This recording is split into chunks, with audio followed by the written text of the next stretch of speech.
বিসমিল্লাহির রহমানির রহিম। উমরপুর তালায় অবস্থিত প্রসাদপুর আফসারা জুম্মা মসজিদে আজ প্রথম জুম্মার নামাজ অনুষ্ঠিত হবে ইনশাল্লাহ। তারই শুভক্ষণের আগে পরিদর্শন করলেন জঙ্গিপুর লোকসভার সাংসদ মাননীয় খলিলুর রহমান মহাশয় এবং মুর্শিদাবাদ জেলা পরিষদের সভাধিপতি মাননীয় রুবিয়া সুলতানা মহাশয়া সহ বিশিষ্ট ব্যক্তিগণ।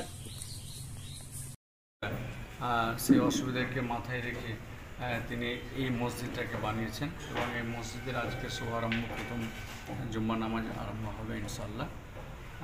এবং আমরা চাইব যে গিয়ে উনি যেভাবে যে মানসিকতা ওনার সঙ্গে কথা বলতে গিয়ে দেখতে পেলাম যে তিনি সমাজকে যেভাবে কাজ করতে চাইছেন সেই সাধারণ মানুষকে লক্ষ্য রেখে আর কি আল্লাহ ওনাকে সেই জায়গার জন্য ওনাকে আরও মনের শক্তি দিয়ে ওনাকে কায়েম করুক, যেন ওনার রুজি রুটিতে বরকত হয়, পাশাপাশি উনি সমাজকে যেভাবে নিয়ে চলছেন এবং আগামীতে চলার ইচ্ছা মানসিকতা রয়েছে সেটা যেন আল্লাহ কবুল করেন।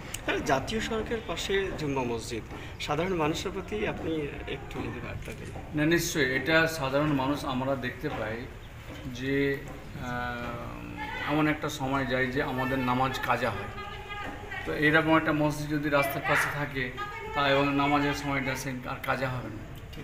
পার্শ্ববর্তী যারা এখানে পাশাপাশি বিভিন্ন যে শিল্প রয়েছে সেখানে যারা শ্রমিক কর্মচারী আছে তিনারাও সেই জুম্মার নামাজ হোক অক্তিয়ার নামাজ হোক তারাও করতে পারবে। কাজে এই জায়গাটা আমাদের প্রসাদপুর না, এই যে প্রসাদপুরে এর ওপরে যে মসজিদ এটা খুবই কাজের।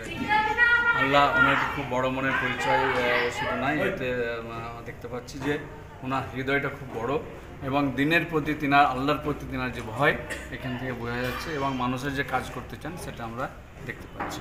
আল্লাহ ওনাকে আরও হায়াত দরাজ করুক, রহমত বরকত দিন, যেন আরও বেশি থেকে বেশি মানে মানুষের কাজ করতে পারেন।